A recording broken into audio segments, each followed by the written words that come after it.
Muy buenas noches con todos y todas. Bienvenidos al webinar internacional Opinión Consultiva OC 3225. ¿Qué impacto tiene en América Latina el reconocimiento de los derechos de la naturaleza en el contexto de la emergencia climática? A 2 meses aproximadamente ya de la emisión de la opinión consultiva OC 32, en que la Corte Interamericana de Derechos Humanos nos habla sobre la emergencia climática y los derechos humanos y las obligaciones concretas para los gobiernos en el continente para la mejor protección en materia de derechos humanos y por supuesto el derecho autónomo e independiente al ambiente sano. Estamos aquí gracias al auspicio de las siguientes instituciones: CELID Plural, el Observatorio, CEPEDIS, GARM, Programa Andino de Derechos Humanos, Universidad Andina Simón Bolívar y la REDIC, Red Jurídica de Pensamiento Crítico. Bienvenidos, bienvenidas a todos y a todos quienes están presentes aquí desde las distintas partes de América Latina, nuestra región y por supuesto de otras partes del mundo que nos están saludando en este momento. Para recordarles nada más, es el primer ciclo de estos varios ciclos que vamos a tener el miércoles 30 de julio, el día de hoy, miércoles 6 de agosto del 2025 y por supuesto el miércoles 13 de agosto de 2025. No se pierdan por favor de asistir a cada uno de estos ciclos. Tenemos conferencistas de altísimo nivel y de talla internacional. En la noche de hoy me ha tocado a mí fungir como moderador y pues estaré yo estableciendo un poco, primero la presentación de cada uno de los ponentes de esta noche y posteriormente las reglas con las cuales se va a desenvolver este conversatorio. Vamos a presentar ahora, en primer lugar, a Natalie Green, quien va a ser la primera exponente de esta tarde y noche. Natalie Green es directora global de la Alianza Global de los Derechos de la Naturaleza, GARN, es activista, politóloga y también es parte de la junta directiva de las organizaciones de defensa de la naturaleza y el medio ambiente, SEDENMA. Bienvenida, Natalie. Siguiente, por favor. Agustín Grijalva, conocido como profesor, docente, catedrático, presidente del Centro de Estudios de Litigio e Investigación de Derechos CELID Plural, abogado, docente universitario y ex juez de la Corte Constitucional del Ecuador. Bienvenido, Agustín. Gracias por estar acá. Siguiente, por favor. Tenemos también la presencia de María Beatriz de Guiguren, quien es ponente también, directora del Departamento de Ciencias Sociales y Políticas de la Universidad Técnica Particular de Loja, UTPL. Es abogada y coordinadora del Observatorio de Conflictos Socioambientales. Bienvenida, María Beatriz. Gracias por estar acá. Tenemos también la presentación como ponente de Patricia Hualinga, quien es lideresa quichua del pueblo Sarayaku y que es una voz internacional por los derechos indígenas, medio ambiente y el empoderamiento de las mujeres. Y muy importante, este 17 de junio ha sido nombrada como integrante del Foro Permanente para las Cuestiones Indígenas de de Naciones Unidas. Bienvenida, Patricia. Muchísimas gracias por honrarnos con su presencia. Y finalmente, pues vamos a tener también la ponencia de Carlos Mares, ponente docente del Derecho Socioambiental de la Pontificia Universidad Católica de Paraná, miembro del Centro de Pesquisa y Extensión de Derecho Socioambiental, CEPEDIS. Esta, como pueden ver, pues es una planta y un panel de lujo y que hemos querido desde también CELID Plural, una organización que representa todo lo que significa las acciones, la defensa de los derechos humanos, los derechos de la naturaleza, el patrimonio cultural y la justicia ambiental, presentarles este debate que no solamente va desde el nivel teórico, sino también práctico. Los datos también, por cierto, de CELID van a ser presentados también aquí en esta ponencia para que ustedes sean también seguidores de CELID Plural y que sigan también cada una de las acciones, de los proyectos y por supuesto de los próximos eventos que CELID Plural va a organizar. Con esta presentación y sin más preámbulos, pues ahora sí a lo que cada uno de ustedes han venido. Vamos a dar la palabra a la primera presentación sobre la opinión consultiva 3225. ¿Qué impacto tiene esta opinión consultiva, no? Y en primer término, siendo las 18:15, vamos a darle la palabra a nuestra primera ponente, Natalie Green. Bienvenida, por favor, adelante. Muchísimas gracias. Y Valentina, si quieres, déjale de compartir un ratito para conversar un ratito y después en un momento ya comparto yo la presentación. Buenas tardes con todos y todas. Realmente para mí es un gusto enorme estar hoy con ustedes, especialmente frente a lo que estamos viendo en el Ecuador. Creo que es importantísimo levantar la voz de lo que ha ocurrido y lo que ocurre a nivel internacional con respecto a esta opinión consultiva que a todos nos debe importar y que todos debemos celebrar. Primero de todo, quiero decirles que este 3 de julio de 2025 la Corte Interamericana de Derechos Humanos plantea, ¿no es cierto?, y saca esta opinión consultiva. ¿Qué nos dice la opinión consultiva? Esta busca asegurar la concreción y la garantía de los derechos humanos frente a la emergencia climática. Es una opinión consultiva extremadamente importante. ¿Y por qué importante especialmente para nosotros? Porque es la primera vez que una Corte Internacional reconoce los derechos de la naturaleza, reconoce la naturaleza como sujeto de derechos tal cual lo hizo la Constitución ecuatoriana en el 2008 y además reconoce la responsabilidad del Estado frente al cambio climático. Esta opinión consultiva responde a más de 150 intervenciones que se hicieron orales y 260 participaciones escritas que se presentaron en la Corte y que hoy por hoy se reflejan en una opinión consultiva que plantea la protección de los derechos humanos, especialmente, por ejemplo, en relación con la explotación de minerales críticos para la transición energética, que es algo de que desde el movimiento de los derechos de la naturaleza hemos alertado sobre las enormes consecuencias que tiene, por ejemplo, la minería frente al tema de la violación de los derechos de la naturaleza. La Corte de Interamericana de Derechos Humanos entonces reconoce a los derechos de la naturaleza, especialmente por la necesidad de mantener los procesos ecológicos y conseguir que se respeten los límites planetarios y que se respete y tengamos un planeta para las siguientes generaciones. Veamos entonces qué importante es esta opinión consultiva y además especialmente porque plantea cuál es el rol esencial de las comunidades para garantizar los derechos de la naturaleza. A mí me parece clave y me parecería clave el poder empezar con este pequeño resumen de la opinión consultiva y decir que nosotros como movimiento global de los derechos de la naturaleza celebramos que una Corte Internacional finalmente dé la palabra y reconozca que no son solamente unos pocos estados, sino que ya los derechos de la naturaleza son reconocidos, que en efecto la naturaleza tiene derechos inherentes y que esto es clave realmente para la estabilidad del planeta. Y quiero plantear eso y quería conversarles así directamente antes de la presentación, porque me parece que es un hecho que tenemos que celebrar, especialmente en un país como el Ecuador, que fue y es el primero en reconocer derechos de la naturaleza en su constitución y que ahora vemos que se va fragilizando estos reconocimientos.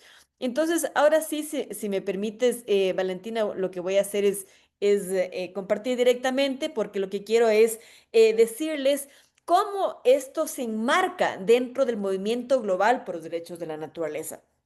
Y es por eso que agradezco justamente a Salud Plural por haber emprendido esta serie de webinarios que son claves para que como latinoamericanos, como todos los miembros, estados firmantes del sistema interamericano, sepamos sobre estas herramientas nuevas que nos provee la Corte.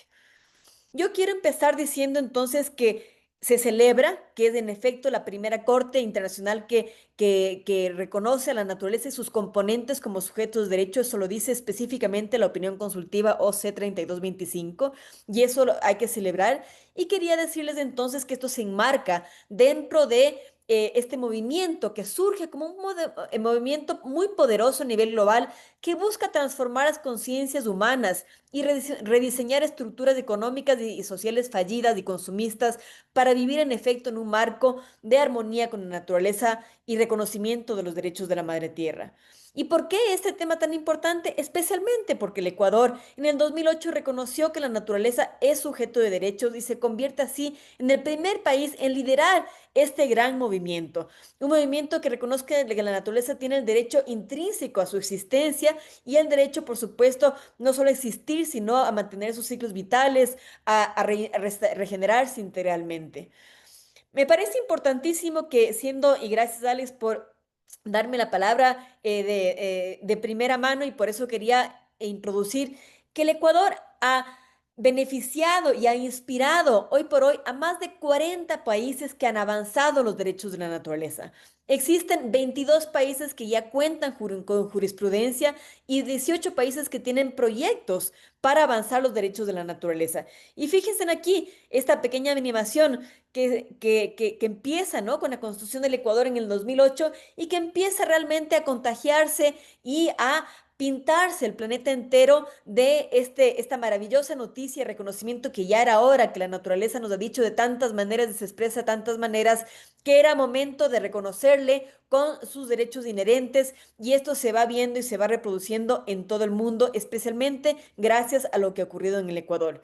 Tenemos más información, si quieren, en la página de la Alianza Global pueden encontrar mapas más académicos, como es este, que habla sobre el tema del crecimiento tan importante de los derechos de la naturaleza y cómo se ha dado, si es a nivel local, si es a nivel regional, si es que es a nivel de una constitución o de una ley nacional, si se lo da a un ecosistema.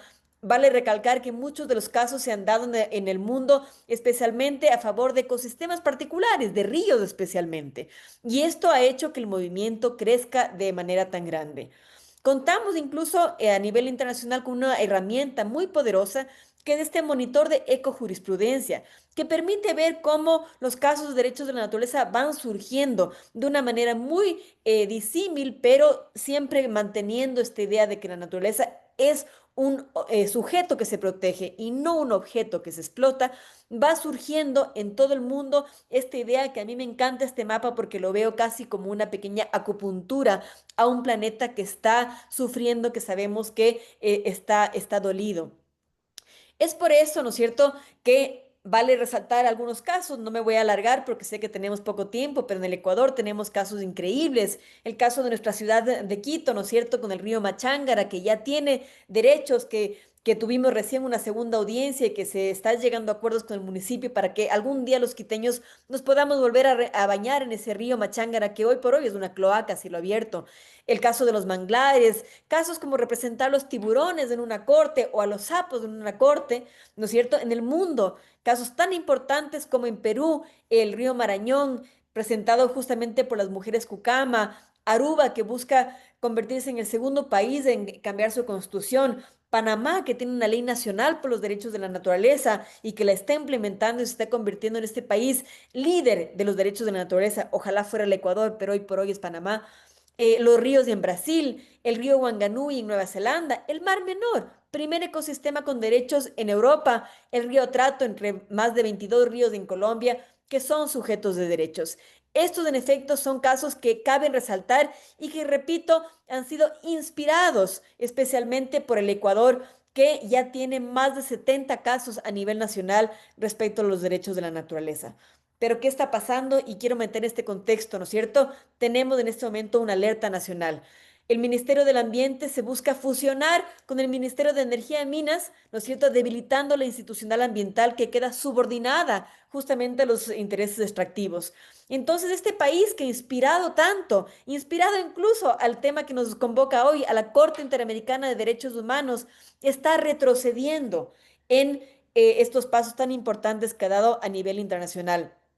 Por eso los colectivos ambientalistas en el Ecuador están buscando organizarse, hacer plantones de rechazo, no solamente este decreto de fusión del Ministerio del Ambiente con Energía, Minas y Petróleo, lo cual no tiene ni pies ni cabezas, sino también a una ley que acaba de pasar que busca el organizar y controlar a las organizaciones de la sociedad civil justamente para acallar a las voces que están protegiendo a los derechos de la naturaleza y los derechos ambientales. Es por eso que estamos convocando el día de hoy. Hemos tenido una rueda de prensa para reconvocar a la Asamblea Nacional Socioambiental y que así sean los colectivos ambientalistas y colectivos sociales que levanten la voz con respecto a lo que está ocurriendo en el Ecuador, porque no podemos permitir que un país tan biodiverso, tan maravilloso, de avance como es el Ecuador, que ha logrado reconocer en su constitución los derechos de la naturaleza, tenga retrocesos tan importantes, especialmente en un momento en donde la misma Corte Interamericana de Derechos Humanos está avanzando y reconociendo algo que el Ecuador ya lo hizo en el 2008. Es por eso que es importantísimo organizarse, pero especialmente es importante que todos los que nos están viendo conozcan de este instrumento y comprendan que este instrumento provee de herramientas para que la sociedad civil en todos los países signatarios del sistema interamericano puedan en efecto llevar casos a las cortes y proteger a la naturaleza como sujetos de derechos. Entonces me quedo ahí, Alex, respetando el tiempo y esperando que podamos seguir con estos conversatorios, conocer más y realmente amplificar la idea, el mensaje y los casos de derechos de la naturaleza, porque estoy segura que somos más quienes queremos proteger la vida. Muchísimas gracias a Natalie Green por la excelente presentación y por supuesto por observar también el tiempo a los ponentes, a las ponentes. Mencionarles que el tiempo está siendo registrado en la parte posterior de su pantalla, en la parte derecha, para que tengan así una mejor guía. La naturaleza no es un recurso, es una fuente de vida con derecho a existir, a florecer y a regenerarse, inspirado en el preámbulo de la Constitución, tanto del Ecuador como de la Madre Tierra de Bolivia. Continuamos a continuación. En este momento damos la presentación al profesor Agustín Grijalva. Adelante, profesor, tiene 10 minutos.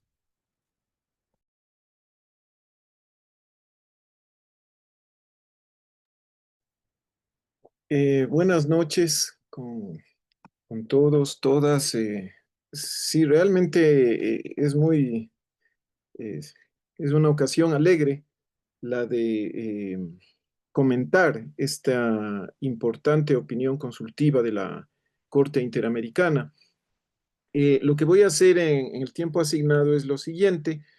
Quiero primero destacar, ¿no es cierto?, qué es una opinión consultiva, para que creo que eso nos puede ayudar para entender la importancia brevemente. Luego, también quiero referirme a el tema central de la opinión consultiva, pero de forma breve, que en cuanto a su contenido, que por supuesto es esencial, es muy importante y sobre el cual este momento en las redes se están desarrollando agudos, interesantes comentarios respecto a la crisis climática. Pero luego en lo que quiero concentrarme es en el enfoque que la Corte Interamericana ha desarrollado. Este es el tercer punto. El enfoque que ha desarrollado en esta opinión consultiva, que a mí me parece que introduce un giro ecocéntrico. Es decir, hay un verdadero cambio de paradigma, ¿no? En la manera como la Corte está entendiendo la crisis climática. No la está entendiendo bajo la concepción del derecho ambiental convencional, al menos tradicional, sino que, como veremos, está pensando de una manera distinta el fenómeno mismo de la crisis climática y una serie de conceptos que están incluidos allí. Bien, entonces, sobre lo primero, una opinión consultiva es muy importante, es tan importante como una sentencia de la Corte Interamericana. ¿Por qué? Porque su nombre, que es un poco equívoco, quizás confunde un poco, no es una mera opinión, no es un criterio, no es un parecer de la Corte Interamericana, es una interpretación oficial y obligatorio de la Convención Americana de Derechos Humanos, ¿no?, y de otras normas de tratados, de protocolos, de declaraciones del sistema interamericano. Y esto es muy importante porque esto obliga a los jueces de todos los países que son parte del sistema interamericano, que reconocen a la Corte Interamericana, a hacer también esta interpretación. Y por lo que se llama el control de convencionalidad, también las normas, las leyes de estos países tienen que irse ajustando, tienen que irse volviendo conformes a esta interpretación obligatoria que ha hecho la Corte Interamericana. Entonces, esto no es una mera declaración.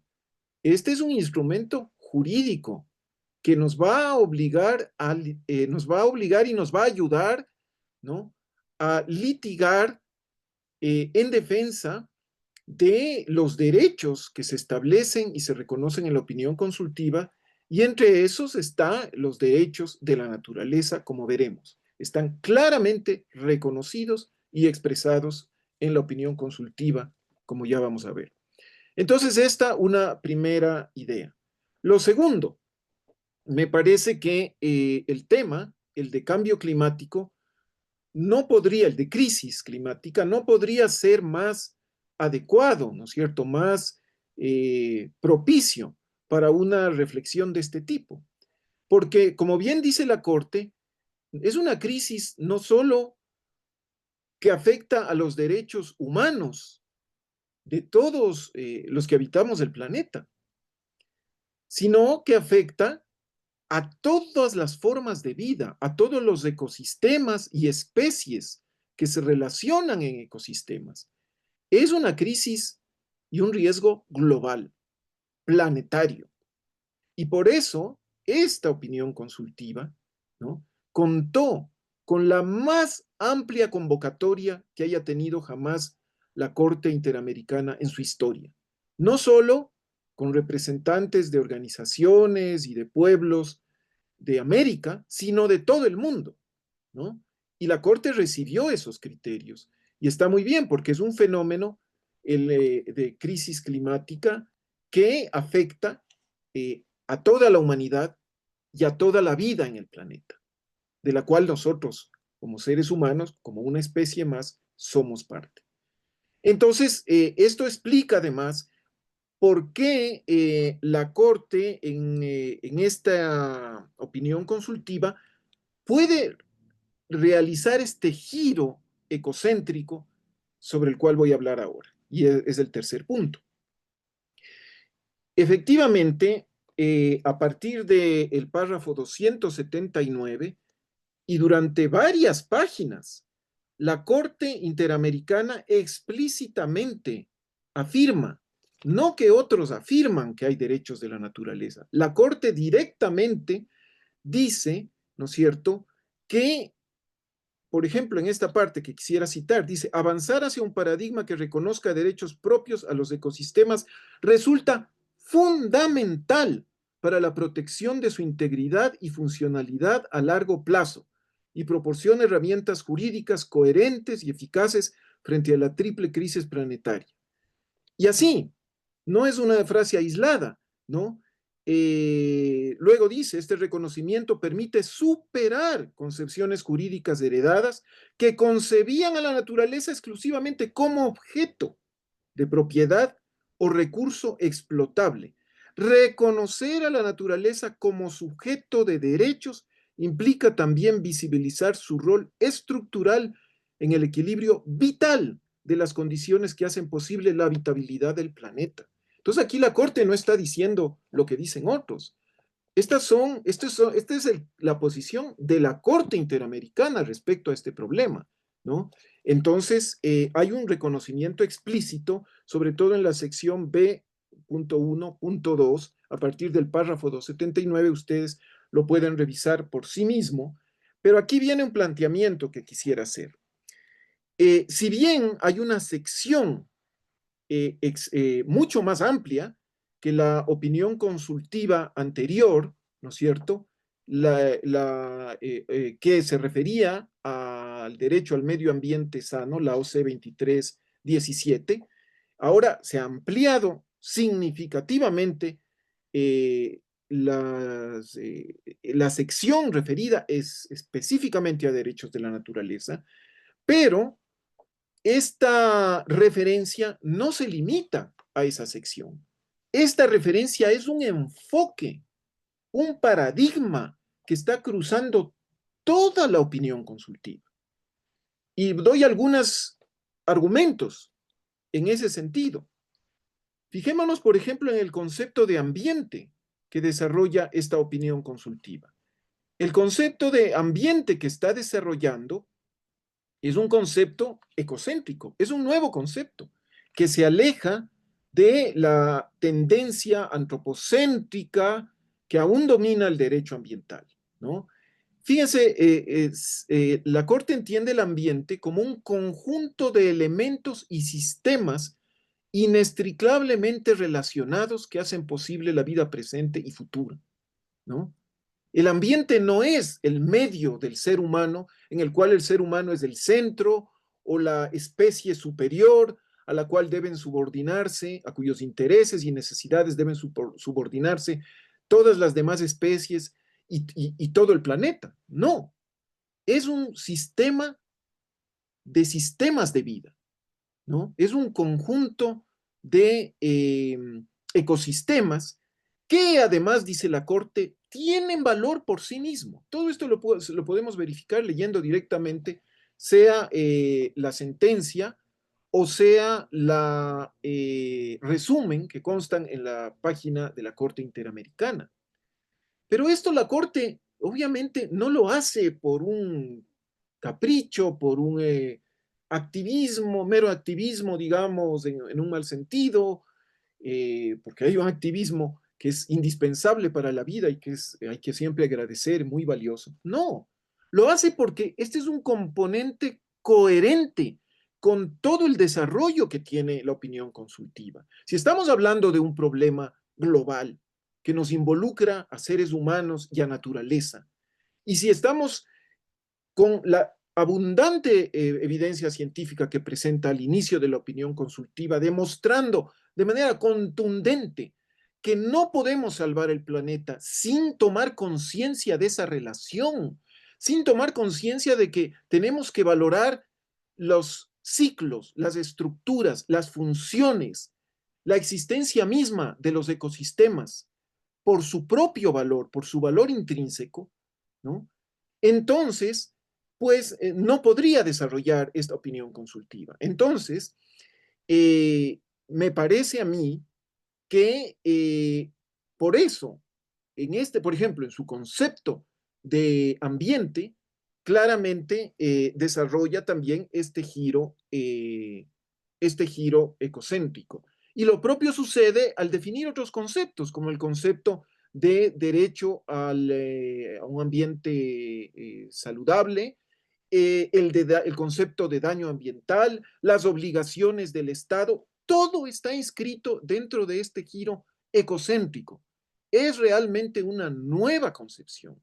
Quiero terminar diciendo que, por supuesto, yo respeto las visiones, incluso críticas, de los derechos de la naturaleza, pero creo que esta opinión consultiva invita a un serio debate, ¿no es cierto?, sobre los derechos de la naturaleza. Los derechos de la naturaleza siguen siendo mal interpretados, mal comprendidos, como que fueran derechos solamente de los bosques, de los ríos, separando a estos sistemas naturales de los seres humanos.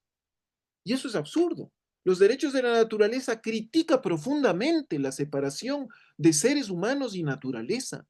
Se entiende a los ecosistemas como sistemas que integran a los seres humanos. Lo que sucede es que los seres humanos no podemos vernos a nosotros mismos como el centro, como la única razón de ser, como la especie superior, tal cual decíamos, que debe subordinar o destruir o instrumentalizar como mera propiedad, como mero recurso económico al resto de la vida en el planeta. Para ir terminando entonces, quiero destacar justamente esto. Yo he visto, perdón, una última idea nada más. He visto muchas discusiones ya en paneles, en Internet, sobre esta opinión consultiva y los derechos de la naturaleza. En algunos de ellos ni siquiera se mencionan los derechos de la naturaleza, cuando la propia Corte Interamericana los desarrolla en una sección y, como digo, los desarrolla, como lo dice la propia Corte en su opinión consultiva, como un enfoque. Nos queda ahora el desafío de la práctica, por supuesto. Este es un instrumento jurídico, pero es la lucha, las organizaciones sociales, la educación, los medios de comunicación, las propias sociedades latinoamericanas las que tienen que dar vida a esta valiosa opinión consultiva. Muchas gracias. Muchísimas gracias al profesor Agustín Grijalva por esas importantes ideas plasmadas en este momento. La naturaleza no habla, pero sus ríos contaminados y sus bosques talados gritan por justicia, inspirado en la opinión consultiva 2317 de la Corte Interamericana de Derechos Humanos. En este momento damos la bienvenida a la profesora doctora María Beatriz Eguiguren, quien también nos va a dar su ponencia en el tiempo de 10 minutos. Bienvenida, profesora. Adelante. Muchas gracias, Alex. Buenas tardes con todos y con todas. Primero, agradecer a Agustín y a Natalia que nos pusieron en el contexto justamente de este tema tan importante del webinar del día de hoy. El tema que yo les voy a hablar es cómo se relaciona esta consulta, esta opinión consultiva de la Corte Interamericana de los Derechos Humanos con el sistema de alerta temprana como una medida de gestión de conflictos socioambientales para la protección efectiva de los derechos de la naturaleza. Los conflictos socioambientales son cada vez más frecuentes y nos afectan tanto a las personas como a la naturaleza, causando vulneraciones de los derechos humanos y ambientales. Es fundamental contar con mecanismos que permitan anticipar estos conflictos para prevenirlos o gestionarlos eficazmente. En este contexto, el sistema de alerta temprana es una herramienta clave para monitorear y alertar sobre las situaciones de riesgo. Y además, la opinión consultiva 32 de la Corte Interamericana de Derechos Humanos refuerza la importancia de estos sistemas en la protección jurídica integral de la naturaleza y de los derechos humanos.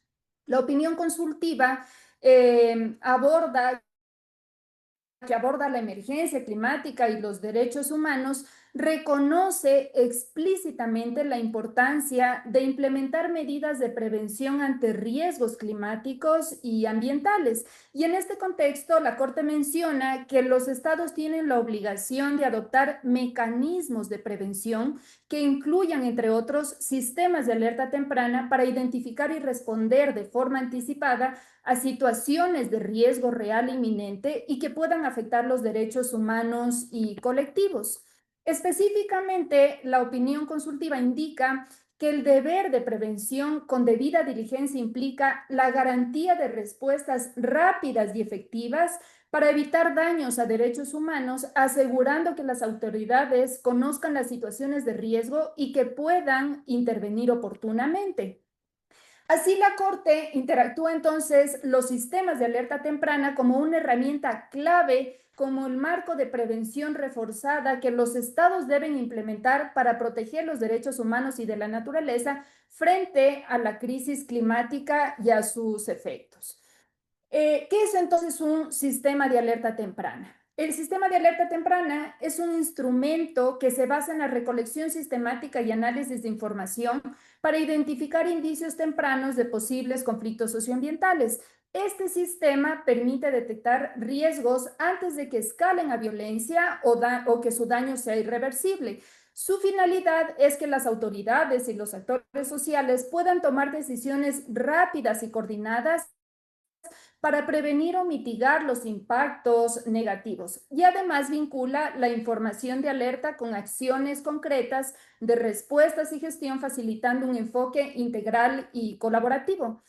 El sistema de alerta temprana, entonces, es un proceso participativo y transparente que incluye la recolección sistemática de datos cuantitativos y cualitativos en áreas de alto riesgo. Entonces, ¿qué permite este sistema de alerta temprana? Monitorear las causas profundas y los factores agravantes de los conflictos, identificar con anticipación el riesgo de violencia y evaluar su probabilidad de urgencia, presentar opciones estratégicas en tiempo casi real a los actores principales para la toma de decisiones y gracias a una apropiada respuesta evitar el uso de la violencia y promover métodos alternativos para la resolución pacífica de conflictos. ¿Cuál es el ciclo que tiene la alerta temprana? La alerta temprana tiene 6 fases dentro de su ciclo. Entre ellos tenemos monitorear y recolectar la información, y esta recolección de datos es periódica, tomando en cuenta los indicadores tanto interétnicos, socioambientales, y a partir de variables que ya se encuentran establecidas. como condiciones socioeconómicas, socioculturales, gobernanza, ambiente. Y este levantamiento debe realizarse cambiando datos estadísticos de distintas fuentes como bases de datos oficiales, expertos científicos regionales, la prensa, observadores locales, entre otros.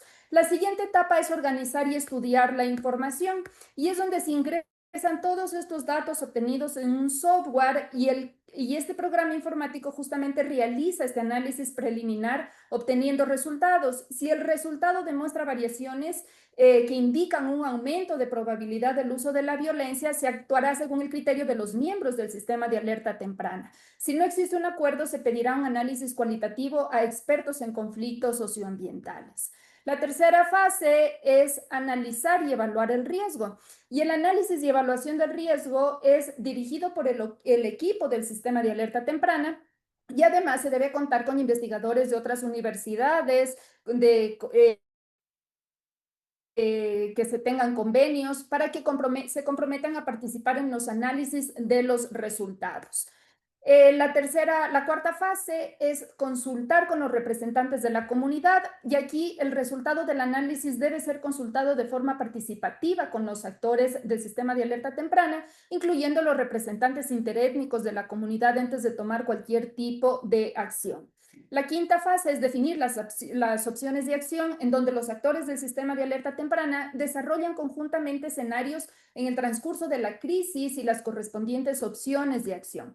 Y por último tenemos la sexta fase, que es la toma de decisiones y que según el tipo de alerta que ha sido obtenido a través de los resultados, se implementarán políticas preventivas a respuestas tempranas acordadas. Y según las acciones a ejecutar, se les puede corresponder a los diferentes actores que se encuentran involucrados de acuerdo a las competencias también que tienen establecidas según la norma y la Constitución.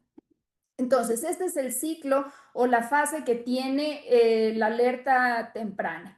Basado en esto, entonces, tenemos la metodología y las fases clave que debe tener el sistema de alerta temprana, donde se utilizan metodologías que combinan fuentes cualitativas, cuantitativas, análisis estadístico, percepciones locales, informes directos, el levantamiento y sistematización de la información de base y seguimiento y el análisis de evaluación de indicadores de riesgo. Después, una vez que ya contamos con esta metodología y las fases clave que hemos podido observar del sistema de alerta temprana, entonces vamos a analizar de qué forma tiene su aporte los sistemas de alerta temprana con la opinión consultiva también. Entonces, hablamos de que existe un reconocimiento del derecho de la naturaleza a la protección jurídica efectiva en sistemas interamericanos de derechos humanos, la obligación estatal de prevenir y sancionar y remediar las afectaciones a la naturaleza y a los derechos colectivos, la importancia de los mecanismos de los sistemas de alerta temprana para la detección temprana de riesgos a derechos de la naturaleza, la incorporación de perspectivas ambientales en la gestión de conflictos y la garantía de participación a la consulta previa a las comunidades afectadas.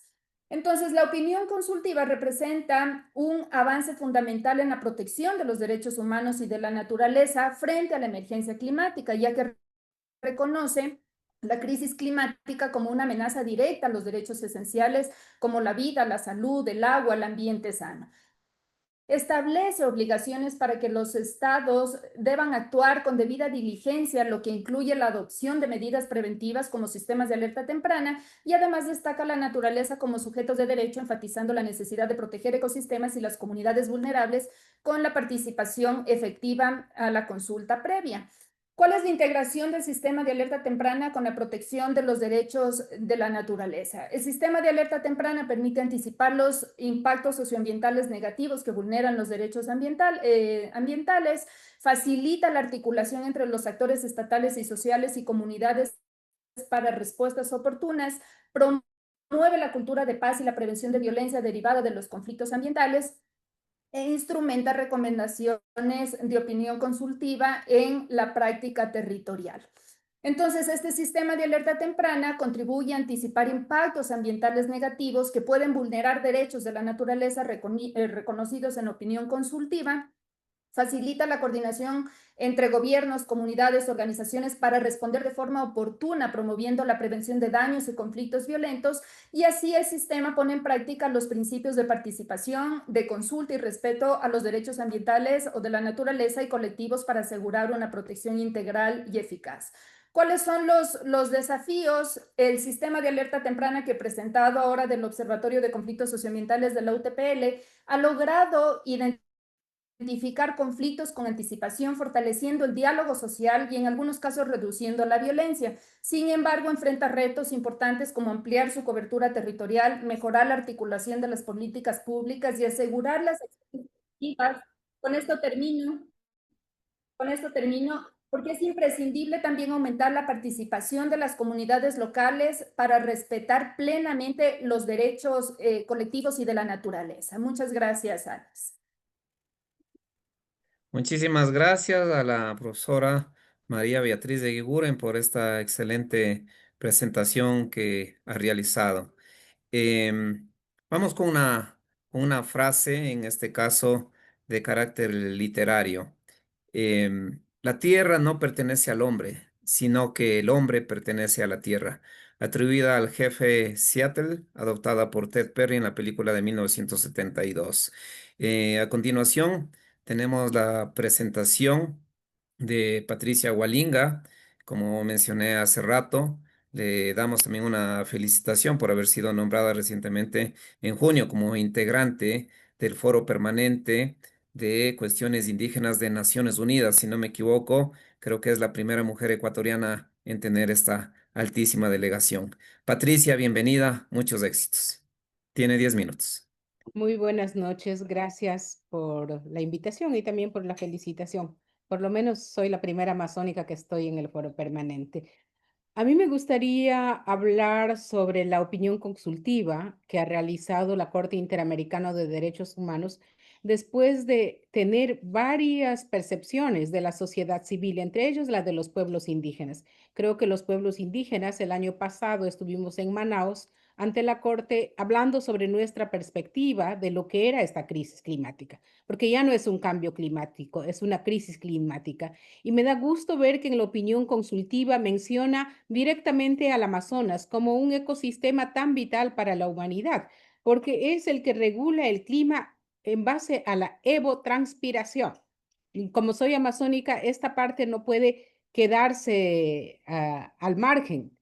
El ecosistema amazónico dentro de la opinión consultiva de la Corte Interamericana pone un énfasis de la importancia que es para toda la humanidad este bioma amazónico. Partiendo de esto, de este análisis sobre la importancia del bioma amazónico, cuando se refiere a los pueblos indígenas, lo une con la ciencia que estudia toda esta crisis, que está viendo qué es lo que está pasando, la ciencia y los conocimientos ancestrales de la sociedad local, de los pueblos indígenas, de la gente que habita en los lugares. Pone un especial énfasis en cómo tienen que ser protegidos, cómo tienen que ser incorporados, cómo tienen que ser valorados dentro de la opinión consultiva. Menciona claramente que los gobiernos tienen que valorar y proteger estos conocimientos que son tan vitales en la lucha contra esta crisis climática. Yo creo que es necesario mencionarles de una manera directa porque esto implica que los estados tienen que tomar las medidas necesarias para proteger, para fortalecer toda esta mención que hace la Corte Interamericana dentro de su opinión consultiva. Y esto pasa por el tema de los derechos de los pueblos indígenas, los derechos colectivos. Y esto pasa también porque en territorios como en la Amazonía, sin escuchar lo que está pasando, se está abriendo nuevas fronteras extractivas. Entonces, es necesario seguir mencionando que los saberes locales, tradicionales e indígenas, como lo menciona la Corte, están en estrecha relación con la crisis climática y con todo el cambio que se está suscitando. Por eso es importante que este organismo que es un alto tribunal de la región, haya mencionado directamente el conocimiento de los pueblos indígenas y el derecho propio sobre los ecosistemas. Muchos dirán tal vez que solamente es una opinión consultiva. Para nosotros que hemos venido luchando desde hace muchos años, hablando sobre los derechos de la naturaleza, hablando de que es importante incorporarles dentro de nuestra cotidianidad, cuando hemos hablado ante la Corte de por qué para nosotros es tan importante la vinculación y la incorporación de los derechos de la naturaleza, y que ahora salga una opinión consultiva, nos permite que tengamos herramientas que puedan ser utilizados en varias partes de la región. Y que estas herramientas que se utilicen sean a favor de la naturaleza, pero también del ser humano que habita en esa naturaleza. Porque dentro de nuestra visión como pueblos indígenas, nosotros somos uno más de la naturaleza. No somos tan el centro de la naturaleza, sino uno más de la naturaleza. Y por lo tanto, si destruimos ese espacio tan vital, también es una autodestrucción de los pueblos indígenas. Por eso pienso que si se discute a un nivel legal, como es la discusión que hizo la opinión consultiva en la Corte Interamericana de Derechos Humanos, para nosotros es elemental que empiecen a salir estas opiniones consultivas. Sé que esto es una opinión consultiva de la Corte, sé que hay otro que sale desde el tribunal, desde la Haya, y que va reforzando esta visión y este paradigma de estar más cerca de la naturaleza, de sentirnos parte de la naturaleza, ya no con una visión extractivista, ya no con una visión de poner el modelo económico por encima del derecho de los pueblos o encima de los derechos de la naturaleza, sino más bien como algo que viene a equilibrar en una crisis que es tan latente dentro de nuestro contexto social y dentro de nuestros países. Creo que es importante mencionar porque esta opinión consultiva, si lo empezamos a analizar, nos permite superar concepciones jurídicas que han estado todo el tiempo haciendo a un lado a la naturaleza. Y creo que es importante que la Corte lo mencione de esta manera. Permite una superación de ver mucho más allá de lo que es solamente el derecho humano o lo que esté aislado. La incorporación de los derechos de la naturaleza nos permite abrir un nuevo paradigma existente dentro de los conceptos y permite una discusión mucho más cercana a los conocimientos de los pueblos indígenas. He participado desde hace muchos años en espacios donde se discute la importancia de los derechos de la naturaleza y siempre hemos estado poniendo a relieve la visión con la que nosotros estamos viendo la naturaleza. Y obviamente, así haya críticas, esa visión no es amigable con el extractivismo, no es amigable con la extracción de petróleo, no es amigable con la extracción de madera y no es amigable con todo lo que implica destrucción.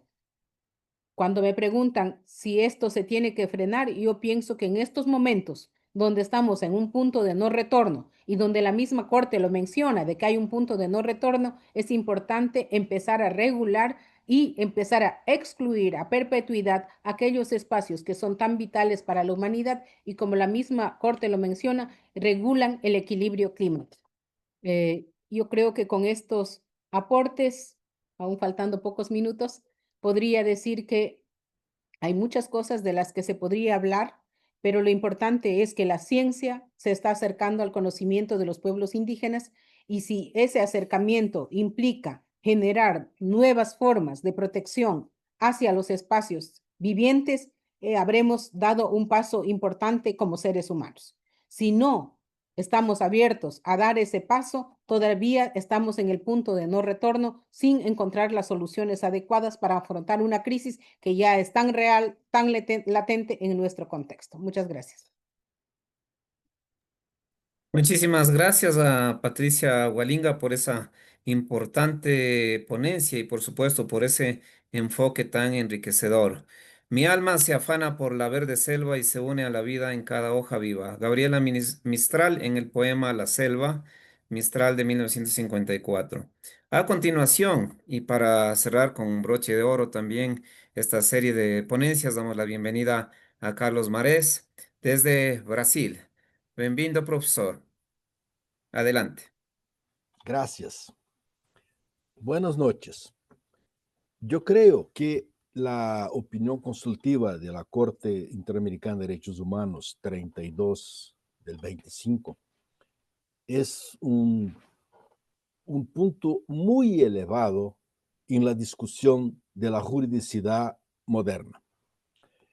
Pero tenemos que entender que es una cuestión jurídica y que muchas veces la cuestión jurídica, para imponerse, tiene complejidades políticas y que en este momento en el mundo se ve una gran disputa política sobre el futuro.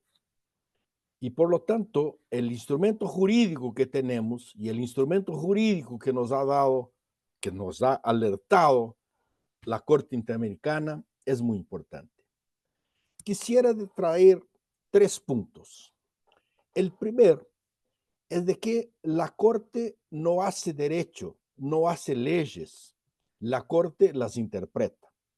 Y este documento de la Corte es tan importante porque interpreta que en el sistema jurídico nacionales de Latinoamérica, de América, e internacionales de todo el mundo, hay condiciones jurídicas suficientes para decir que el sistema reconoce la naturaleza como sujeto de derecho.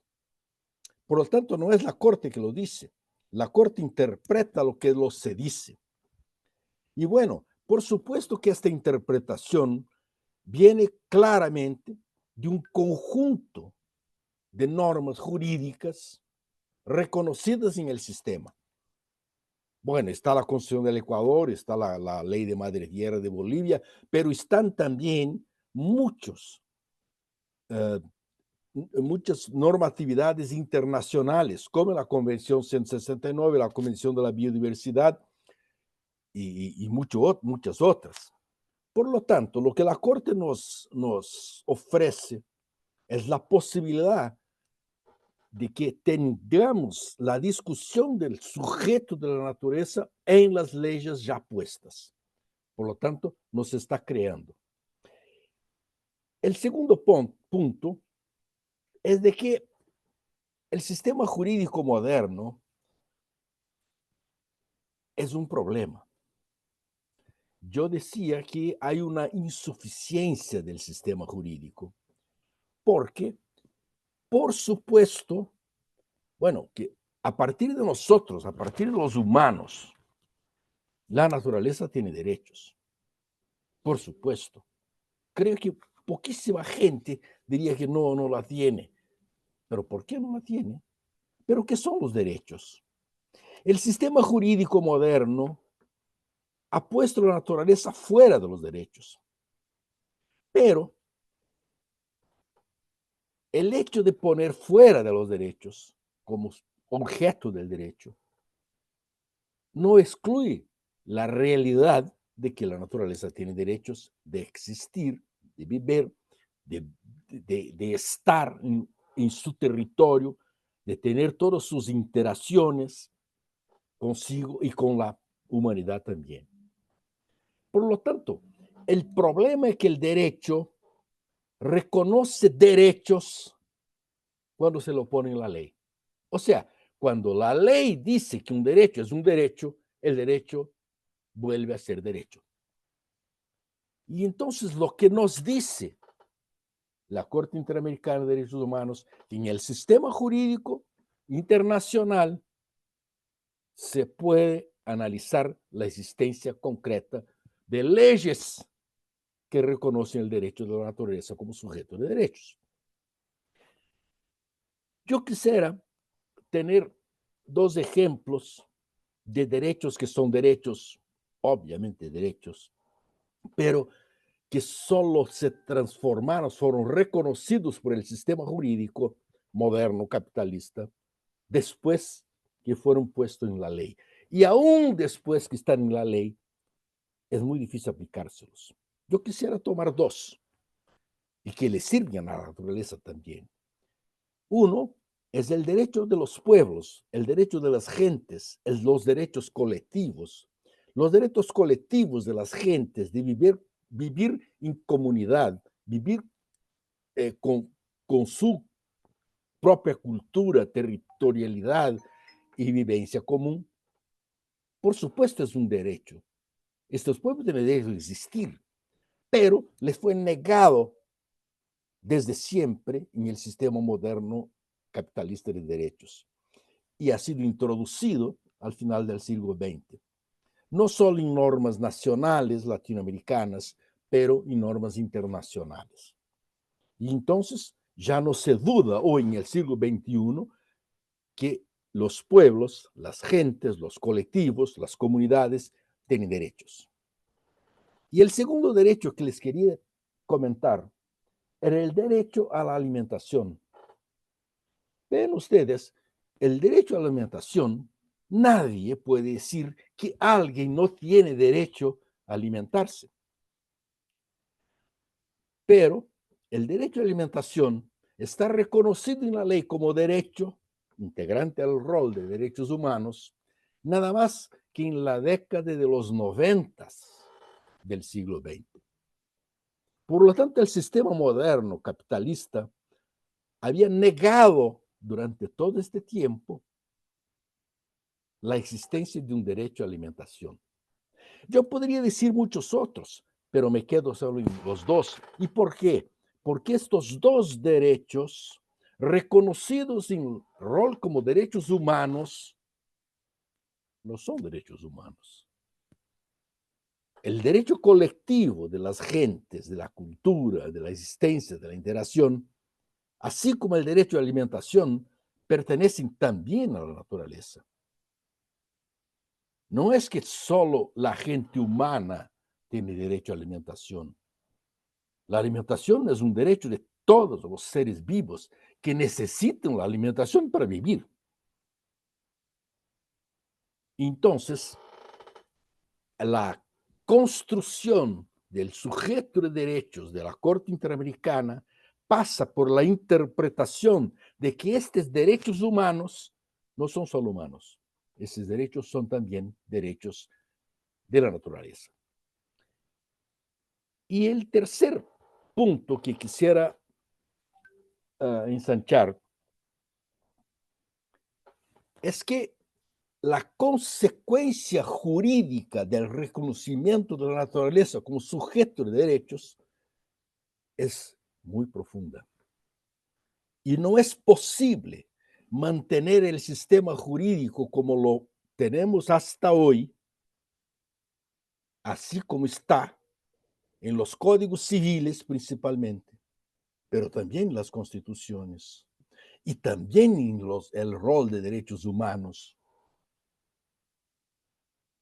Si reconocemos la naturaleza como sujeto de derecho.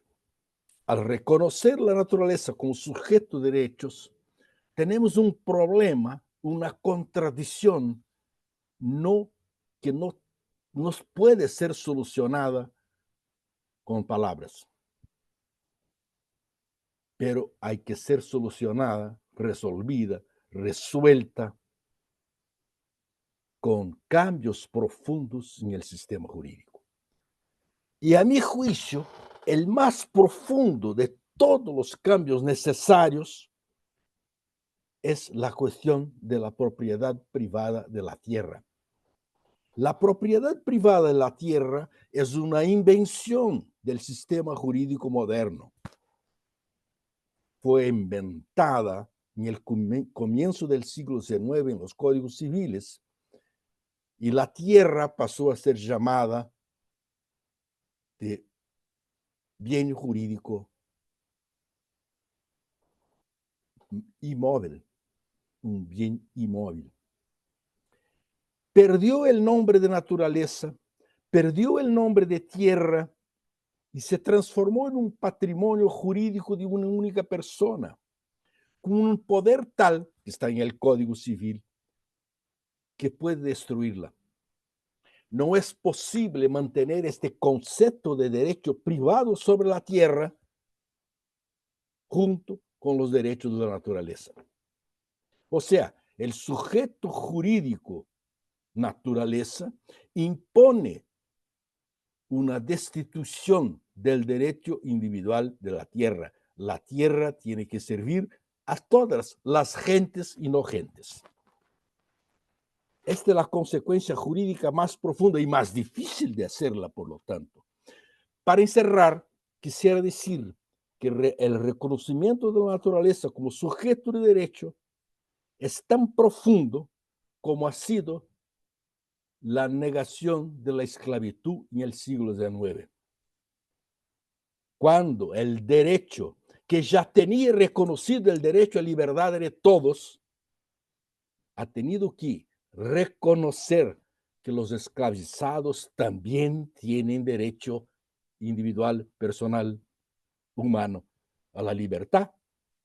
Fue aplicación de un sistema jurídico que ya lo había, pero no era aceptado.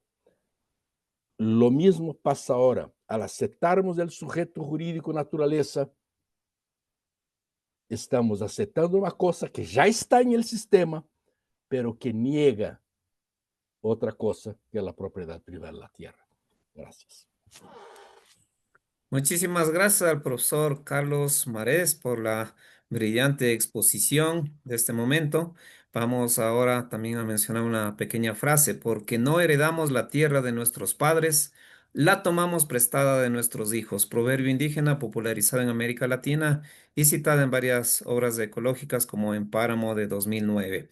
En este momento vamos a hacer una pequeña corte comercial nada más, unos pequeños anuncios solamente para prepararnos ya en la segunda parte, que va a ser la parte, creo, interesante también de las preguntas a las cuales van a responder cada uno de nuestros integrantes, sin antes recordarles que este evento ha sido organizado por varias de las organizaciones que constan aquí, y a quienes me permito nuevamente darles un reconocimiento: CELID Plural, el Observatorio, CEPEDIS, GARM, Programa Andino de Derechos Humanos, Universidad Andina Simón Bolívar y la Red Jurídica Crítica.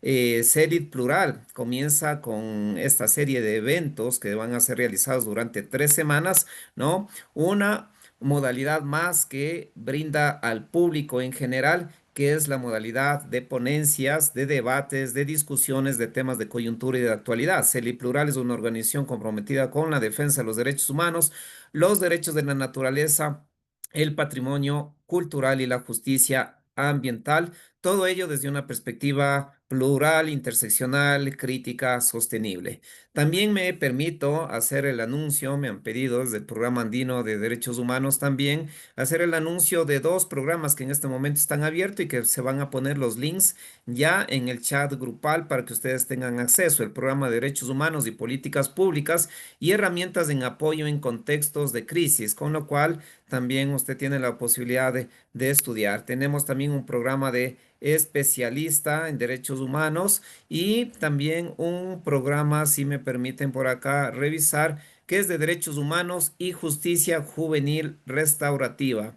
No se olviden también de aplicar estos programas, y ahora pues vamos a dar, perdón, la segunda parte, que va a ser en el mismo orden de intervención, para lo cual las ponentes tendrán aproximadamente entre 5 y 7 minutos. Vamos a comenzar con la doctora Natalia Green, quien tendrá la siguiente pregunta que me permito ahora leer. ¿Cuál considera que es la importancia y el impacto que la opinión consultiva puede tener para el movimiento global de derechos de la naturaleza, y en particular para las organizaciones de la sociedad civil, considerando su crecimiento durante los últimos años, y además cuáles podrían ser estos desafíos, oportunidades y riesgos? Adelante, por favor, Natalia. Alex, muchísimas gracias y quisiera agradecer a todos los ponentes que acaban de presentar sobre este tema tan importante. Yo creo que vale resaltar que estamos en un momento histórico. Yo creo que la Corte Interamericana, el hecho de que se pronuncie sobre los derechos de la naturaleza ya es histórico y necesario. Creo que me parece recalcar que lo que dice Patricia, ¿no? Que el hecho de que la ciencia, las leyes se estén acercando a lo que los pueblos indígenas han dicho hace tanto tiempo, es clave que se vaya traduciendo esta comprensión de que somos naturaleza en la legislación es muy importante. Y por supuesto es importante para este movimiento global por los derechos de la naturaleza, que como yo he expuesto, ha crecido de una manera significativa. Vale dar un par de datos. Antonio Guterres en el 2019, por ejemplo, planteó que el movimiento de la ecojurisprudencia era el movimiento de mayor crecimiento del siglo XXI. Existe también un crecimiento enorme de todo el material académico sobre el tema. Vale resaltar, por ejemplo, que cuando nosotros planteamos esto, una constitución en el 2008, apenas encontrábamos tal vez 4, 5, 7 artículos escritos sobre el tema o libros sobre el tema. Y ahora en Google Scholar vale solamente poner derechos de la naturaleza y salen más de 18.000 entradas.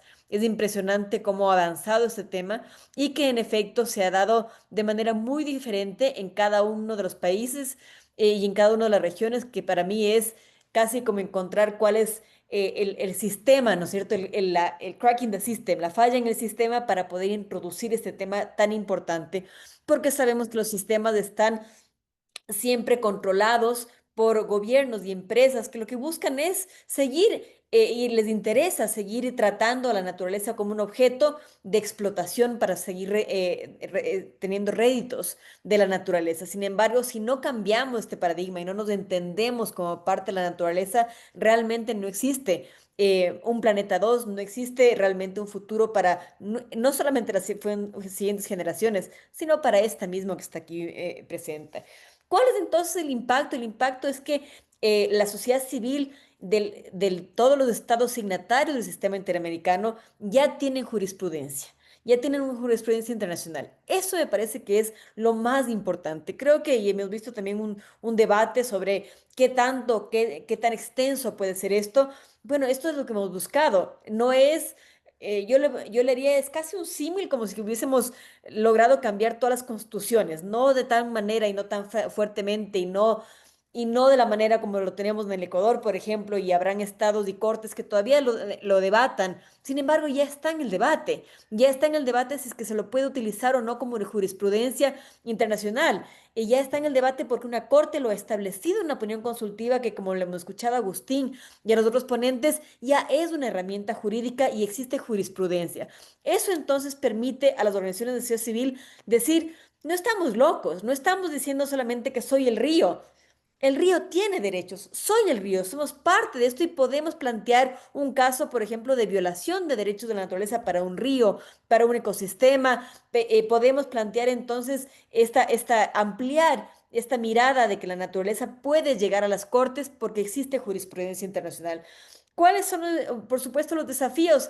Que sigamos y seguimos una transición en un modelo que vea la naturaleza como un objeto y hay que transitar a un modelo ecocéntrico, de este antropocéntrico, para que entendamos que la naturaleza es sujeto de derechos. Y ahí vendrán cortes, jueces, personas, abogados, como dicen ahí, si es que hay dos abogados en la sala, hay tres opiniones, entonces varias opiniones que digan, ¿no es cierto?, si es que esto se puede o no se puede utilizar. Bueno, mi llamado es que la sociedad civil latinoamericana de todos los países signatarios del sistema interamericano utilicen esta jurisprudencia, que vayamos a las cortes, que interpongamos estos casos, porque incluso en países que no tenían esta herramienta, como es el caso de Perú, por ejemplo, por eso mencioné yo al caso de las mujeres Cucama en el río Marañón, un país como el Perú que no tiene jurisprudencia de derechos de la naturaleza, logró que una jueza reconozca los derechos del río Marañón.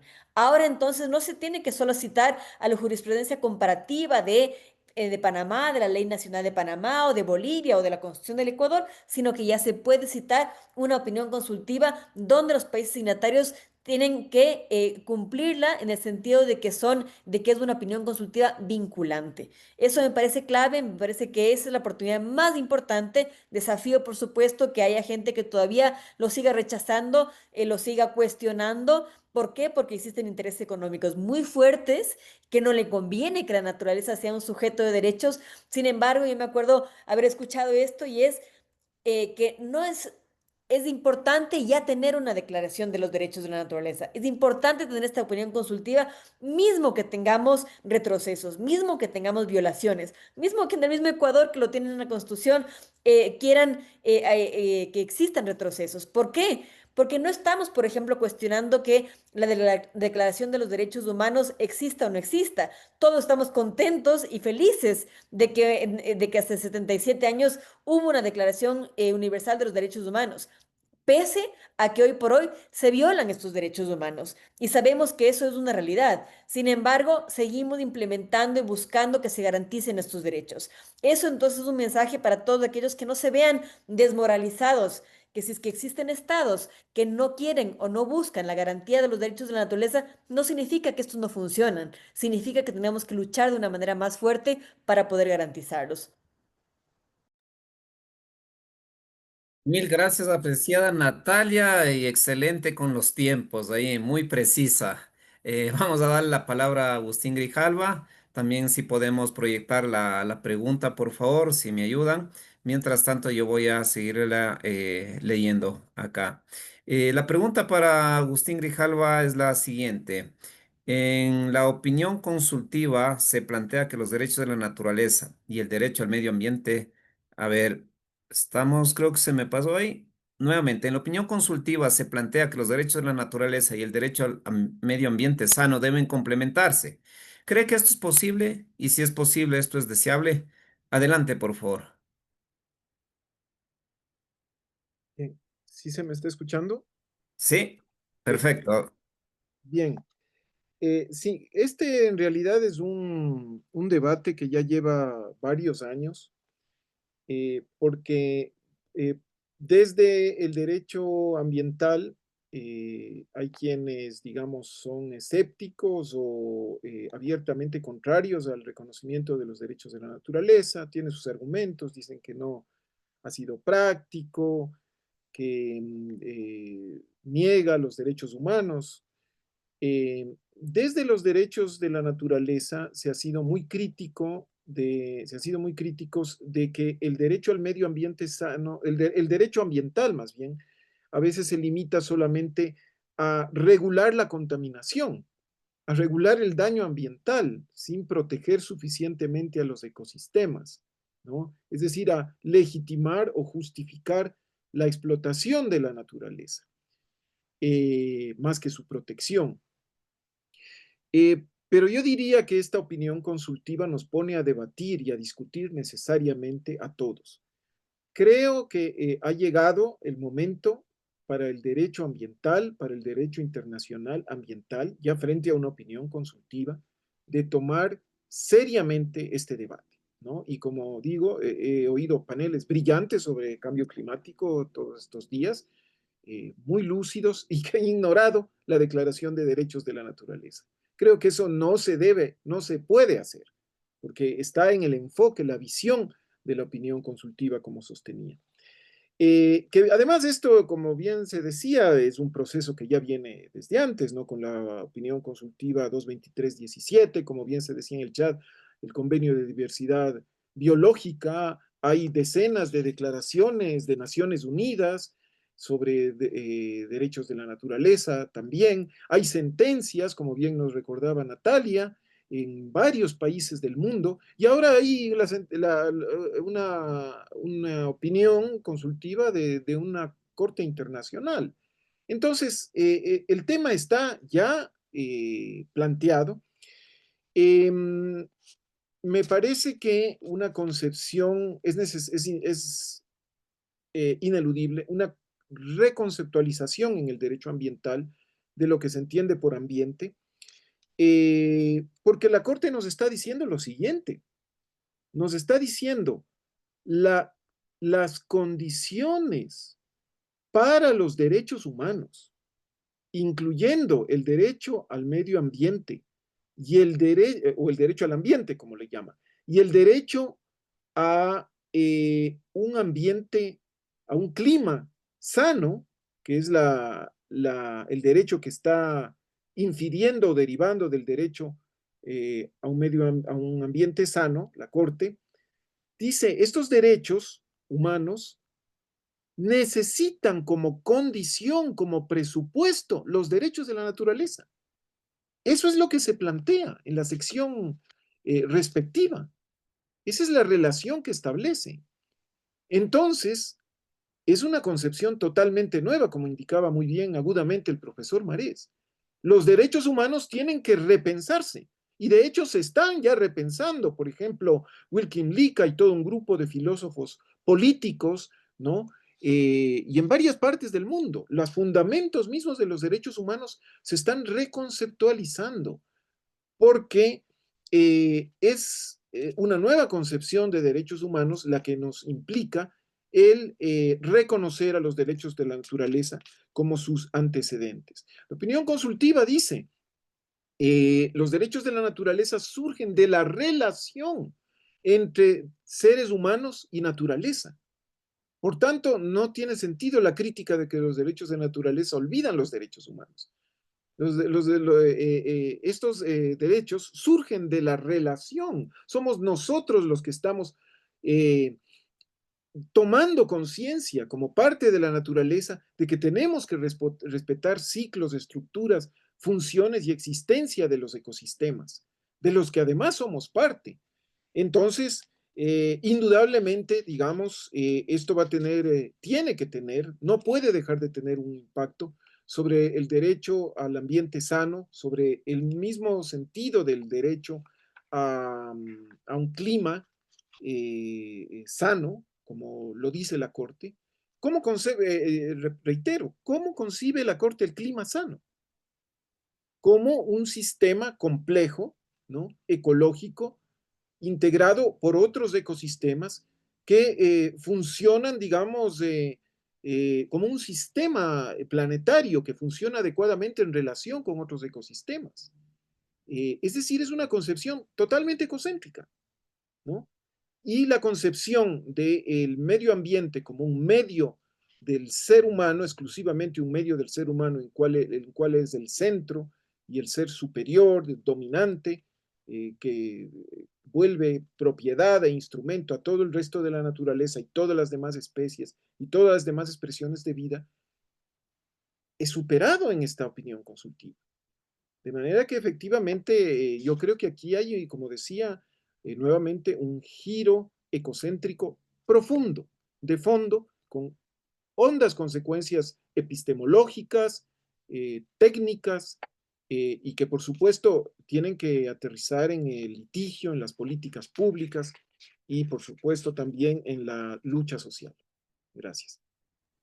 Muchísimas gracias al profesor Agustín Grijalva por ser concreto, respetar los tiempos.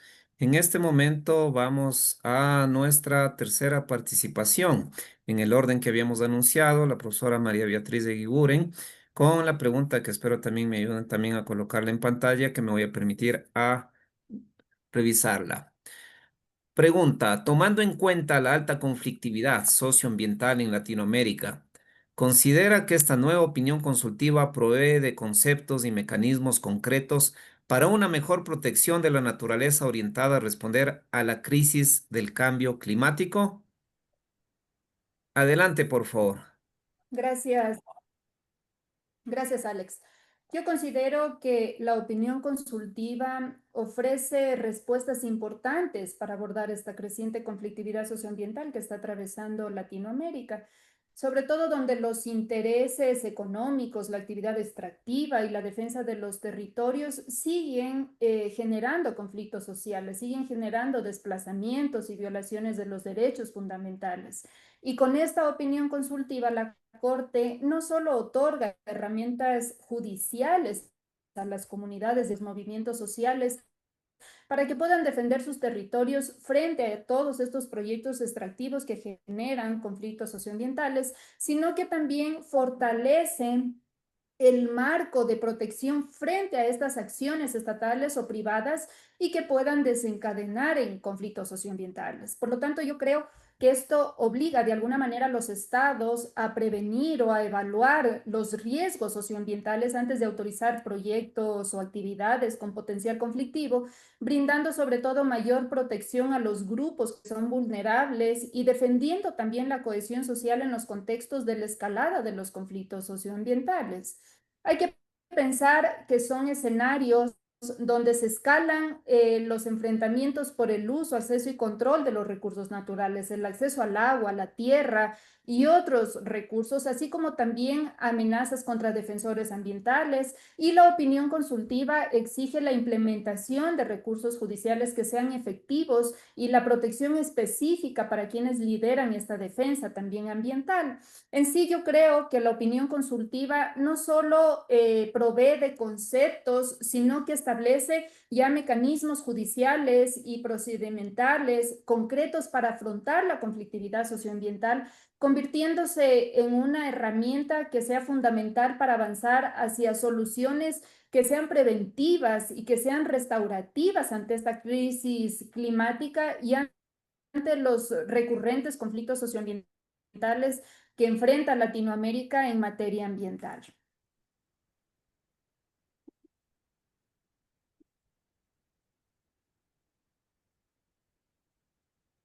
Listo, muchísimas gracias a la profesora María Beatriz de Iguren por esa excelente y concreta respuesta. En este momento vamos a dar la palabra a Patricia Hualinga, quien tiene la siguiente pregunta, que también espero que nos la ponen en pantalla. Mientras tanto, voy a dar la lectura respectiva. Para Patricia Hualinga. Responde la opinión consultiva sobre cambio climático a las observaciones de los pueblos indígenas, en especial de los pueblos amazónicos y los más afectados por la crisis del clima. Adelante, por favor, Patricia.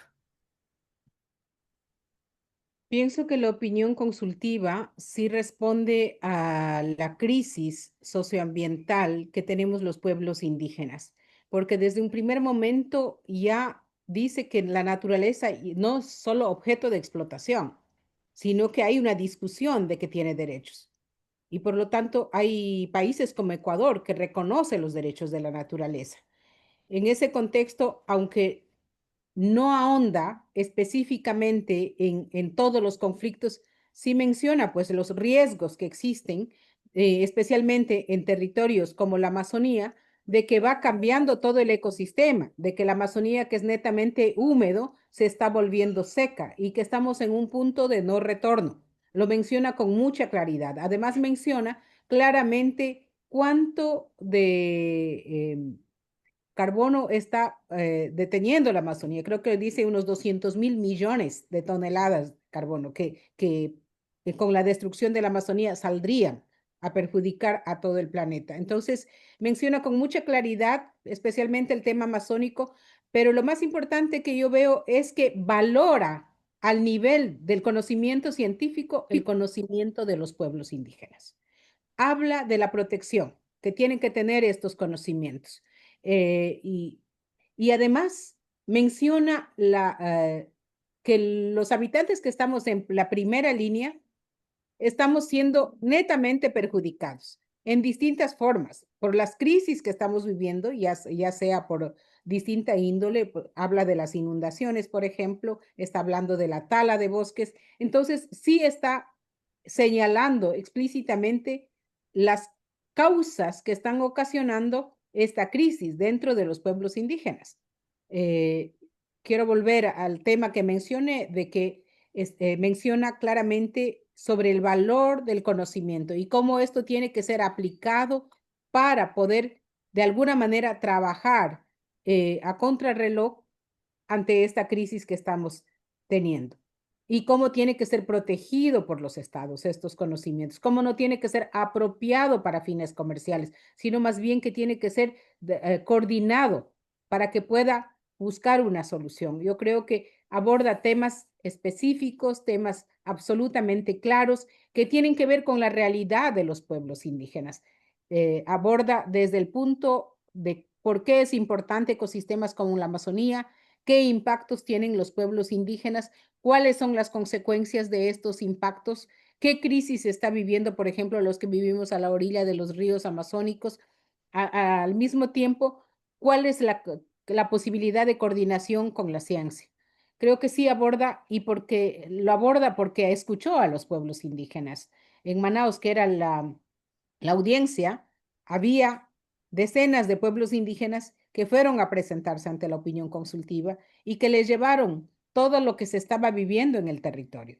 problemas con las madereras, problemas con las petroleras, problemas con las mineras, problemas con las aperturas de carreteras, problemas de la desatención de los estados. Y creo que recogiendo todo esto lo ha plasmado dentro de la opinión consultiva. Algo que seguramente para la Corte no es nueva, porque la Corte ya había sentenciado casos como el caso Sarayaku, donde de alguna manera visibilizó los impactos que podría tener una actividad extractiva y que a pesar de que fue un fallo en materia de derechos humanos, tuvo que ver mucho sobre el conocimiento ancestral y sobre los derechos de la naturaleza. Entonces, sí recoge a profundidad y vuelve a recalcar de que la naturaleza no solo sea como un objeto, sino más bien sea visto como un sujeto de derechos. Yo aquí mencionaría, para hacer un puntito de,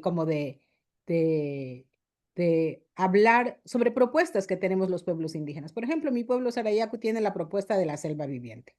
Para nosotros la naturaleza siempre tuvo derechos, siempre estuvo ahí, y la selva viviente es la búsqueda de un reconocimiento real de que la naturaleza es un ser vivo, consciente y por lo tanto sujeto de derechos, y que tiene que estar libre de extractivismo, excluido a perpetuidad todo tipo de exclusión petrolera. Y es más, no tiene que estar en manos de los gobiernos para que no privaticen como con las áreas protegidas, sino que tiene que estar en manos de los mismos pueblos indígenas que siempre lo han mantenido cuidando y que se entienden con la naturaleza. Con esto terminaría. Muchas gracias.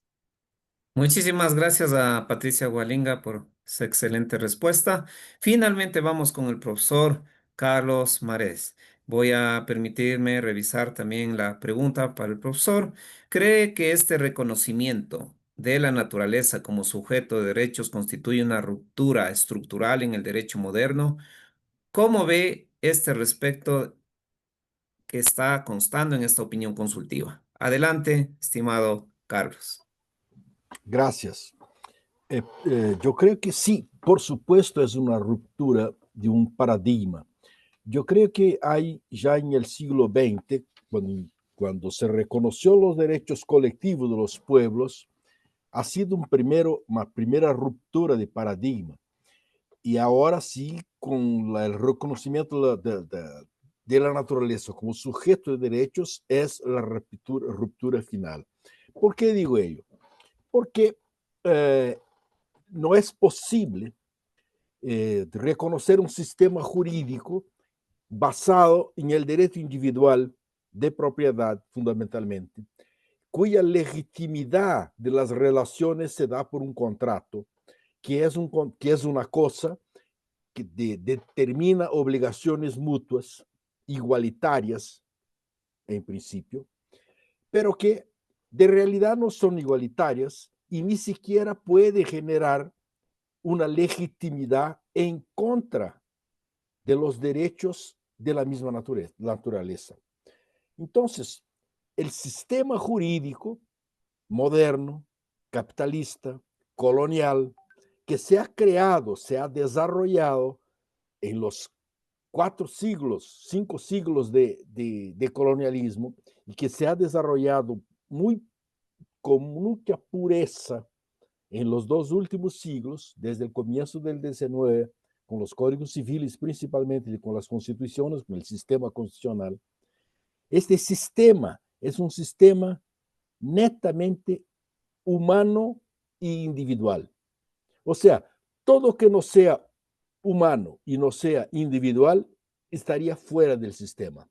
Cuando se reconocen los colectivos y se reconoce la naturaleza como sujeto, los colectivos como sujeto y la naturaleza como sujeto, este sistema pierde su base fundamental, que es la base de la propiedad privada individual. Pero de todas las propiedades, la propiedad de las cosas materiales simples, las cosas, puede hasta subsistir. El sistema propietario de cosas simples puede hasta subsistir basado en el contrato. ¿Y por qué digo pueden hasta? Porque con pequeños cambios se arregla. La diferencia es que la mercancía, cuando se toma la propiedad individual, excluye todos los otros. Y esto es malo. Pero puede subsistir. Pero las propiedades de invención del capitalismo, aquellas cosas que el capitalismo ha transformado en mercancías por pura norma legal, por una reglamentación legal, que son la tierra, la más importante de todas, el conocimiento, con las patentes y las formas patentarias de limitar y excluir el conocimiento, y mucho más reciente, las semillas. O sea, es imposible que un sistema que se permite organizar derechos a la tierra, al conocimiento y a las semillas pueda subsistir con derechos colectivos que son fundamentalmente no contractuales, porque son derechos de dádiva, derechos de respeto, derechos de necesidades, derechos de amor. Eso no puede subsistir con un sistema de exclusividad de contractual y de derechos individuales. Entonces, si uno se pregunta, ¿es posible reconocer la naturaleza como sujeto de derechos y a la vez decir que las semillas son propiedad de alguien individual y que no sirven para producir alimentos, sino que sirve para producir ganancias? ¿Esos dos sistemas pueden subsistir? Por supuesto que no. Entonces nosotros estamos frente a una transformación profunda, no solo del derecho, sino que de la sociedad. Es necesario cambiar la sociedad y el derecho va por detrás. Por supuesto que yo estoy de acuerdo en que se utilicen las normas legales y las normas legales que dan a la naturaleza la condición de sujeto de derechos para incluir los cambios necesarios a la sociedad. Por supuesto, no será la principal forma de cambio, pero ayudará en el cambio. Entonces, sí, estamos delante de una transformación profunda y que, por supuesto, hay resistencias y habrá resistencias, así como hay resistencias a los derechos de los pueblos.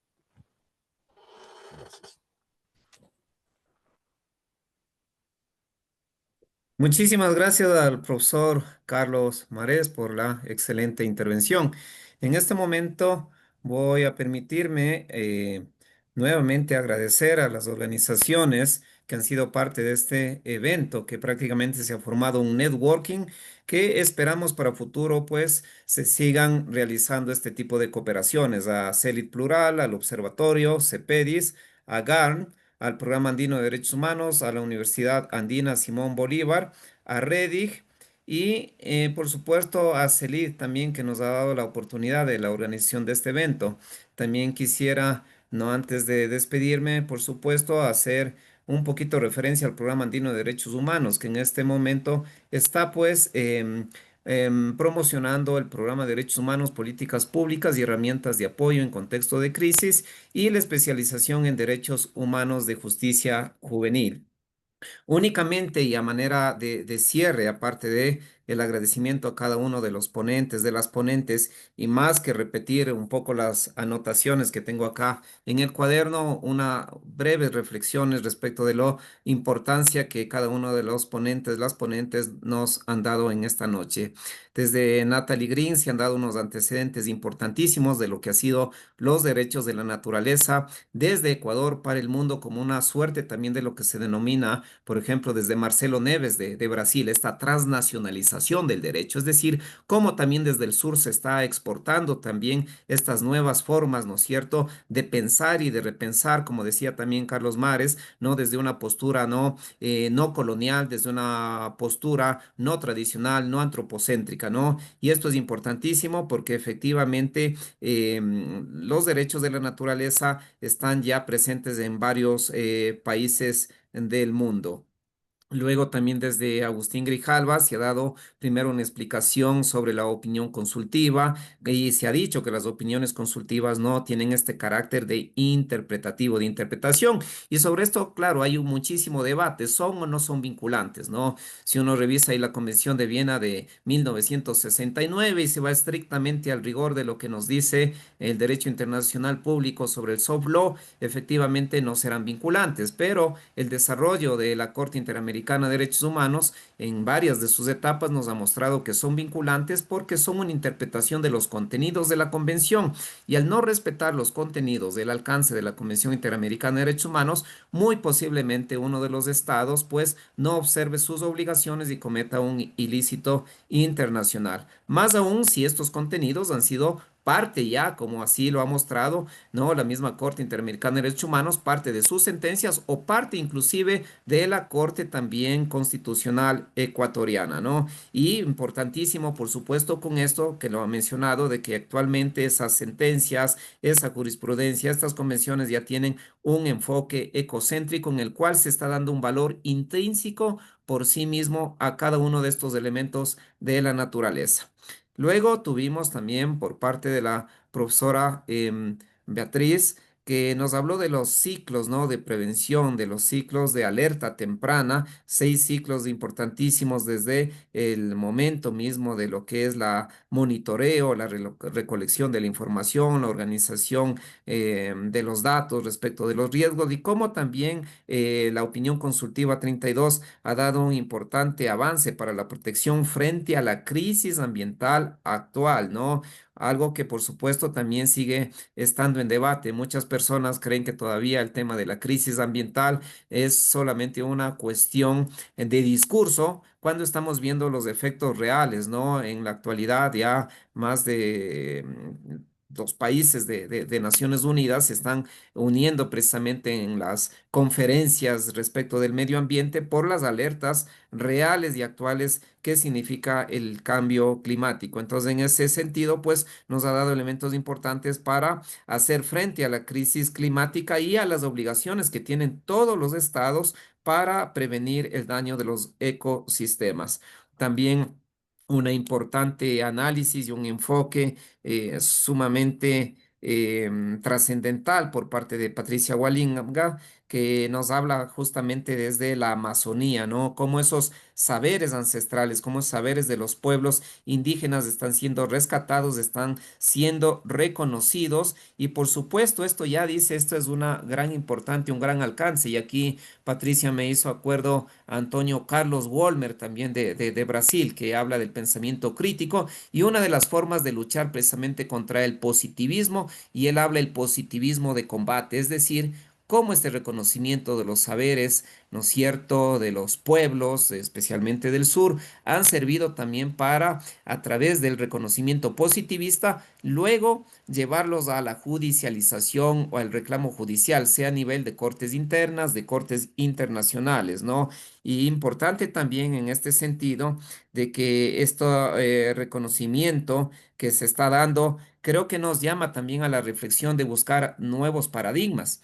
Y aquí también me venía un poco, digo, la duda histórica que muchas de las veces nos olvidamos. Recordemos que desde los mismos presocráticos a la naturaleza ya se le consideraba animada. El mismo Tales de Mileto, Anaximandro, ya consideraban a la naturaleza, ¿no es cierto?, como un elemento trascendental, fundamental. Y no se diga, por ejemplo, con el mismo Sócrates, con Plutarco y demás, que inclusive daban una importancia real a la naturaleza. Y algo que mencionó también el profesor Carlos Mares, concomitante con esto, cuando viene la época de la racionalidad, con Descartes, con Bacon, nos hacen una especie de reseteo y se separa efectivamente ahí a la naturaleza del ser humano, cuando el ser humano siempre ha sido parte, ¿no?, de todo este gran ecosistema.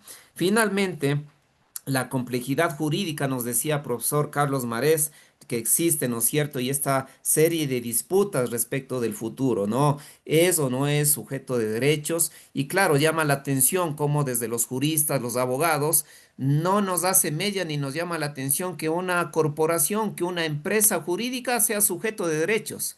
Para nosotros está claro, es evidente que una cosa, ¿no es cierto?, integrante, por supuesto, con varias personas, sea un sujeto de derechos, pero sin embargo sí nos llama la atención que la naturaleza, que un río, que los animales tengan derechos aun cuando estos tienen pues vida propia y además un elemento intrínseco por sí mismo, ¿no?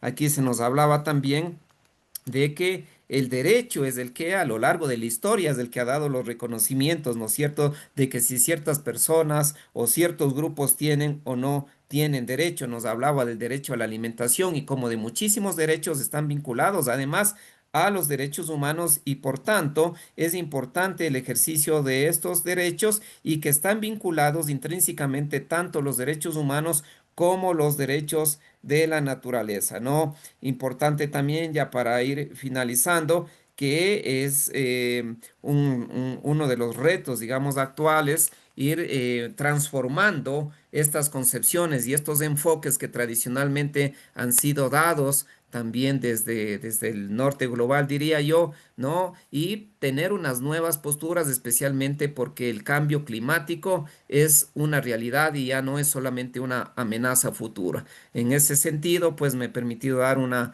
pequeña y muy breve, muy sucinta resumen de todo lo que ha sido este importante evento. De mi parte, quisiera agradecer a cada uno de los ponentes, las ponentes, por su tiempo prestado en esta noche y no solamente por ello, sino porque cada uno de ustedes dentro de su labor, dentro de su currículum, han trabajado y están trabajando como activistas, como docentes, como investigadores, investigadoras, contribuyendo para que este mundo sea mucho mejor y especialmente en esta lucha por los derechos de la naturaleza. Ustedes son la voz, ustedes son el ejercicio y la acción de los derechos de la naturaleza. Muchísimas gracias a todos y a todos por acompañarnos y hasta la próxima semana.